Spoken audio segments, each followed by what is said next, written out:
it's no secret at an early age you wanted to be a comedian. I think you said at the age of 6. How do you go from making people laugh when you think you're funny in school, at the house? How do you translate it into making a presentation? Well, I think knowing that I wanted to do comedy at 6 years old, when I would watch the same records or watch the TV shows, Red Skelton, Johnny Carson, and listen to the same albums that you listen to, the Redd Foxes and the Richard Pryors, and take those jokes back to school, and the kids would laugh. So what happened was, when I see happy people, woo, that makes me happier. So I love doing it, and I always said, that's what I'm going to do for a living. But I had heard some of the older comedians that they would go to vaudeville, and sometimes they didn't have money. I said, okay, I'm going to go to school to get myself a financial cushion. And I did all of that stuff, and then I wind up going just straight to, and there's something that's in you. It's in you. You got to have that in you. And there's something that you know you want to do. You're going to live your life. You're going to honor your essence, show people you love what you do. And that's all I do now. And I thank God every day. And I teach the young people, make sure you enjoy your life. Do something that you love doing. Show people you love what you want to do, and you'll never work a day in your life, But so that's what I do. And all I do is lie. So I got the greatest job in the world. I don't know what you do. You're a reporter, a journalist. Yes, sir. Just do the best. I hope you love it. But all I do is lie. I just love. The reason I lie is because life is a lie. No matter what you do, there's a lie involved somewhere. Did you know that? I don't. Since you've been a baby, starting with Santa Claus to the Easter Bunny, to watching TV, they tell you when your kids clean your ears with a Q-tip, don't do that no more. Walk 1,000 steps a day, don't do that anymore. It's down to 4,500 now. Everything is a lie. Cheesecake Factory. That's not a factory. It's a lie. It's a restaurant. Everything. When the last time somebody bought a Coke from Burlington Coke Factory? Everything is a lie. Even going to church is a lie. It's just everything is involved with the preacher. Especially if it's a black church, the preacher will say, the first thing a black preacher will say is, I won't be long. Just straight up lies, so you got another hour and a half at least. Everything is a lie. You watch television, it's a lie. From Judge Judy to America's Got Talent. America has people fooled. America's Got Talent has people fooled. They say they give a person $1 million. That's what the prize is, right? But it's actually over 20 years they will give you that $1 million. America doesn't know that, but that's what they do. So you only getting like $50,000 a year for the next 20 years. And then when you get $20,000 a year, $50,000 a year for the next 20 years, the government's going to take out 25%. Yeah. The agent is going to take out 10%, and America Got Talent themselves take out another percentage of it. So when you over the year, you might be getting $35,000. That's why you don't hear about those people anymore. They're all broke. I knew this was going to happen. I talk too much. No, you're throwing me. I knew this was going to happen. Oh, my face is hurting. This is incredible. This is absolutely incredible. There's another crazy thing people say. My face is hurting. Oh, my side is hurting. You had me. I had to pull over. Stop! You didn't pull over in your car. Just people would just lie. Just for no reason. Yeah, I think I remember you saying one time you were quoting someone saying the alarm went off. But you said, no, it didn't. It went on. Right? The alarm didn't went off. The alarm went on. If it were off, you couldn't turn it off. This is... The phone was ringing. Here's another one. You're bringing this up. That's pretty good. I like this. You jokes I forgot about. The phone was ringing off the hook. If it were off the hook, how could it be ringing? No. Oh, my gosh. I want to bring all these jokes back, and I want to bring them to the Golden Nugget. Yeah. This weekend. Yeah. And because those jokes are new again. Thank you so much, Dad. Yeah. Hey, everything old is new again. Now, look, this is a competitive industry. Stand-up comedy. Oh my gosh, it just seems like there's more comedians now more than ever. How has George Wallace been able to withstand the test of time with his material and not have to deviate and try to be this type of comedian or try to be this type of showman? How have you been able to, here we are in 2023, and you're still selling out arenas? I'm still blessed, to just be able to cope with the times. It's a different day. Back when I started, you could go on the Tonight Show, and the next day you were working somewhere. For myself, I did Tonight Show on a Thursday, and the next day I was working in front of 17,000 people. But today, the new young comedians, they have a new formula. You can become a star just on social media now. You don't need TV to watch the Tonight Show. There's a new day. And I've been able and blessed to be able to just read and keep up with the times, what's going on in the news, and just be topical and typical and just have fun. I love what I do, like I say. It's just every day something pops up in the news, you know? Yes, sir. And that I can have fun with. I was just writing a joke today about I'm African American, and the 5 white people I hate more than anybody is Donald Trump, Marjorie Taylor Greene, Jim Jordan, Judge Clarence Thomas, and Herschel Walker. That's the 5 white people I hate, right? So I say, isn't it amazing that all the people I hate are from my state? 5 white people I hate from my state. Herschel Walker, Judge Clarence Thomas, and somebody said Jim Jordan is from Ohio, but they said, Trump is not from Georgia. I said, well, he will be soon. Oh, wow. So just taking jokes like that, I know, well, he will be, don't worry. So it's just, life is good, just writing jokes, man. And when I come down there, you know I'm going to be talking about something's going to happen in the state of Louisiana. Oh, that's where they like to eat the gumbo. I'm going to talk about that. Oh, yeah. And I don't like gumbo. I don't eat it. And people always say, because they put hubcaps, shoestrings, anything they can find, they throw in that gumbo. And I don't like it. And people always say, you haven't tasted mine. Yours tastes like shit like everybody else's, okay? So it's easy to write jokes and have fun. And do material. I'm going to do material. Here's some jokes I couldn't do 10 years ago. And they call it cancel culture, right? Yeah. And I'm going to do those jokes, and we're going to laugh and have fun because those are jokes I used to do. I can't do them anymore. Oh, man. But I'm still going to present them because my personality let me do anything I want to do. Because I'm never going to embarrass anybody, and I never want to say anything wrong. These people pay my rent, and that's what it's all about. Now, you mentioned to me about listening to Redd Foxx. What did it do to your career or your moment or your decisions when you actually got to write for his television show? What did that do for you?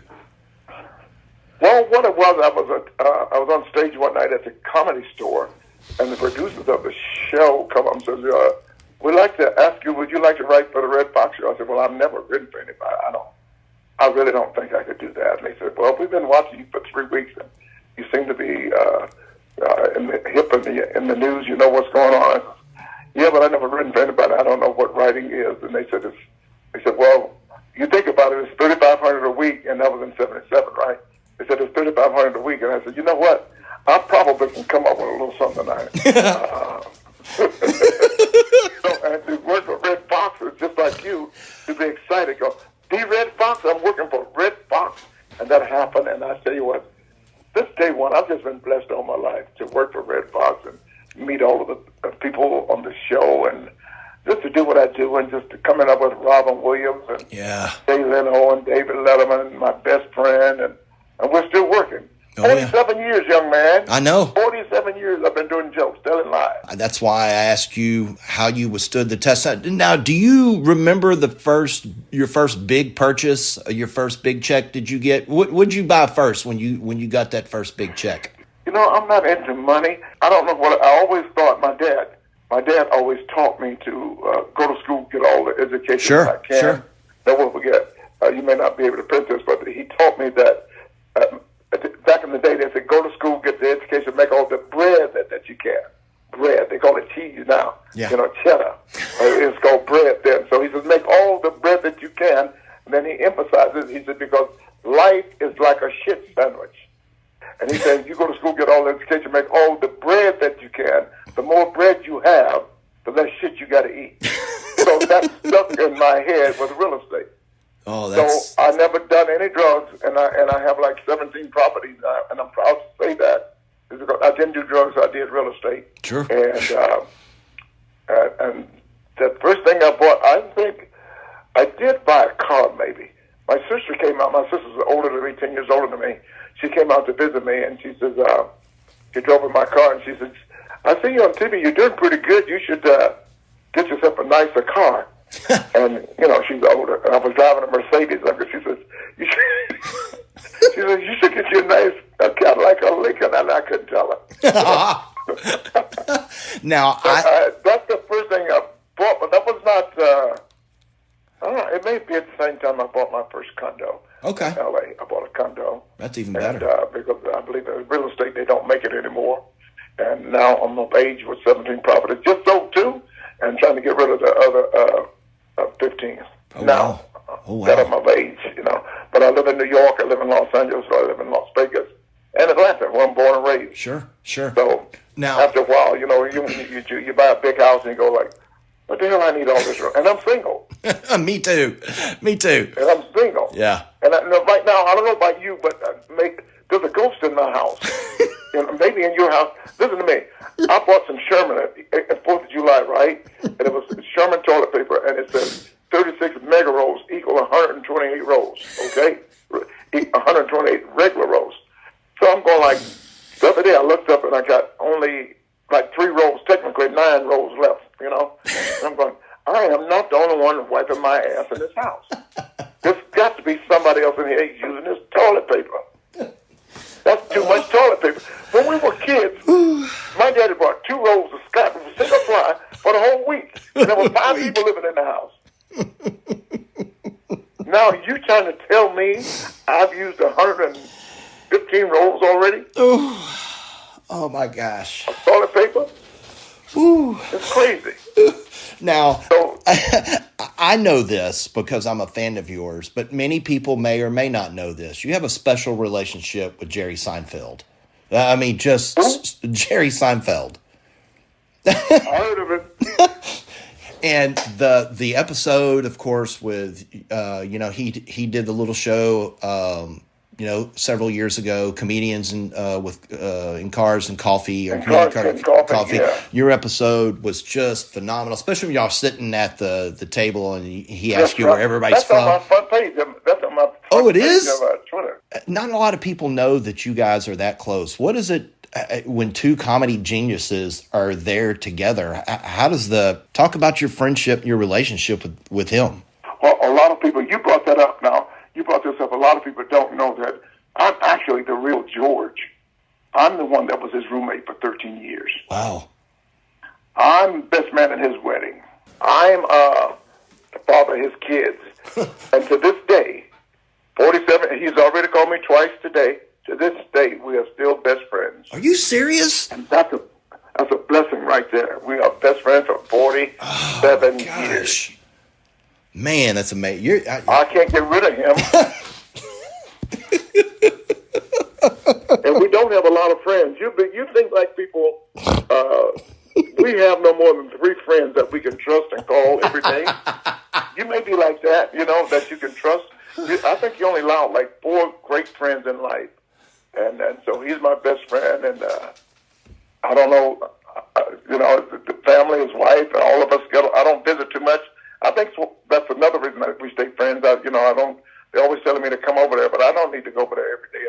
I go over there once every 3 months, believe it or not. Hey, what's left? But I see him every day. I'm in New York. I said, walk through the park and stuff, yeah. What's left for George Wallace to do? Well, there's things happening. I can't talk about this, but there's a new TV show coming out around Christmas called Clean Slate. Okay. I did a new TV show with the great Norman Lear, 101 years old. Yeah. And Laverne Cox is actually Sanford and daughter.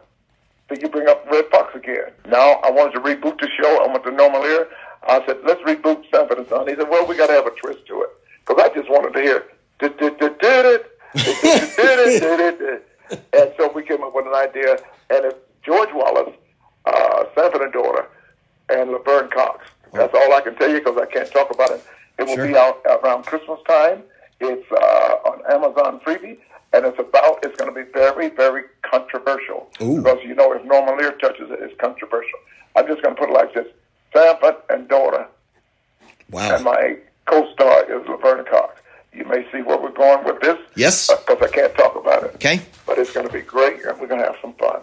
And what's else for George Wallace is to continue writing these jokes, and to have fun and go to areas like the Golden Nugget at Lake Charles. People from all over the 100-mile radius are coming to the show. Yes, they are. Now I'm gonna end it with this question. And again, I thank you for your time. Okay, you make sure this is your last question. Yeah. So George Wallace said people can say some stupid stuff. Make sure you say this is your last one now. It is. It is. There's going to be no to be. I promise. What? Well, guess what? I got nothing to do. I don't know where to go. I'm sitting here on the telephone. I'll talk all day. Man. I talk too much. Go ahead. No, this is great. What still inspires you today? Hitting that stage? Are you kidding? That's my sex and my drugs. I love working. I just come out of Washington, D.C., and to get up on stage, and I had a man had a heart attack on my show on Saturday night, but it's the sixth heart attack I've had working over the past 20 years. I had a few in Vegas, but it's the sixth time it's happened. Right down front, this man had a heart attack, and I'm on stage talking, and I kept the show going. I had the paramedics came in. I had the audience to keep your eyes on me and just keep talking because we're going to keep this show rolling. And I had 12 professional medical people in the audience that took care of the guy. Oh, wow. They put him on the floor, and I'm thinking, the last place y'all need to lay me out is on that nasty-ass floor. At least put me on the table or something like that. But he had a heart attack, and but to continue to laugh and make people laugh, and sometimes the people come back and say hello, and this guy that had the heart attack come to find out over the weekend, he's the same guy that had the heart attack all those 6 years. Now, I have to put a twist on this story. I did that. I said, that's what you'll come to find out. It's the same guy. But no, it's good to just work and have fun. And it just inspired me to do new jokes, too. Yeah. To get out there and do a new joke and put it on the stage and have some fun. I have the greatest job in the world. I am so blessed. That's all I can keep saying. Yeah. Because I honor my essence. I love what I do. I honestly believe that's the truth because I can hear it in your voice. I really do believe that. I love it. I do. love it. And it's just good. You can we just had breakfast. You go to a restaurant. You just write jokes and you have fun. And now I want to do a bit with the people being honest with themselves. I want you to tell me shit that you've stolen. I'm not just talking about the grapes at the grocery store, but everybody's taking something that you don't want people to know about. You know what I'm saying? Yes. Stuff that you've stolen. Like I went to the, don't you tell anybody this. I went to the grocery store. I went to the grocery store back in the day when you buy light bulbs every year. I would unscrew the old one and take it back and tell the man at the grocery store, I came and I bought this light bulb Tuesday. You didn't? And I took it home and it didn't work. And they give you a new light bulb every time. If you go to Kentucky Fried Chicken, said I was in here Tuesday. I ordered a bucket of chicken, 21 pieces. When I got home, it was only 19. And they'll give you 2 pieces of it. I can't. Oh, my God. God. Stupid stuff like that. Don't I have the greatest job in the world? You do. You do, and that's why you're the greatest in the world, though. Seriously. And I sit down and I write what I got on this piece. Oh, I want to do something on Lyft and Uber. I don't know where you live, but when they take the call and they put down pick up in 3 minutes. Yeah. And then sometimes 3 minutes later, it's still on 3 minutes. Yes. And then sometimes you can see the car going the wrong direction. And then happen to it. Then sometimes they'll switch cars on you. And so you stand there like 8 minutes waiting on it versus at 3 minutes. So that's a lie. So it's not funny yet. I do a lot of stuff that's not funny yet. No, I'm laughing. Okay? I'm laughing. No, I'm laughing. I'm laughing. I don't want to like do I want to do this fortune cookie, too. When you eat Chinese food, yeah, they got a fortune cookie. Now, that fortune cookie is a lie. Now, this fortune cookie was invented maybe about 300 years ago in China, right? Right. Here's a guy working in the kitchen in a sweatshop. He's sweating his ass off 16 hours a day, 16 cents an hour, sweating his ass off all day, all night, making fortune cookies. And he knows what the lucky numbers are. That's a good point. Sweating his ass off for 16 cents an hour. He knows what the lucky number. At least share it with the school teachers or somebody. The school teachers. So somebody can make some more money. Share it. And you in that hot ass kitchen. Give me the lucky numbers. God. I could go on and on, man. I used to watch you on the game shows. You were incredible on. I still I watch old reruns of Okay, good. I'm going to be on TV tonight. You are? Comics Unleashed. Somebody just texted me and says you're going to be on with Byron Allen tonight. Oh, I'm going to watch it. I got to watch it myself. Me too. I just saw me on my first Tonight Show shot not too long ago. Really? Oh, man. I enjoyed it. It seemed you're able to adapt to any situation at the spur of the moment too. You know, that's what I guess comedians like you have. That's good. I like that. Instagram and TikTok, and you get jokes coming from everywhere. Everywhere. This is an honor. I do, and I cannot wait to see you at the Golden Nugget. It's been a long time. I think the last time I saw you in person was at the Flamingo. I was lucky enough to do that. It's been a long time. It's been a long time. Again. Come down and then tell the people in the city around there to come out to see me, and also going to be with me Sylvia Tremore Morrison. She's the first black writer on the first black female impersonator. Oh, really? She's going to be with me, Sylvia Tremore Morris. So it's going to be a lot of fun. I already understand there's no airport there, so I got to fly into Lafayette. I already know. Hey, Chad, my cab fare is going to be higher than my airfare. Have a good day, sir. Bye, Mr. Wallace.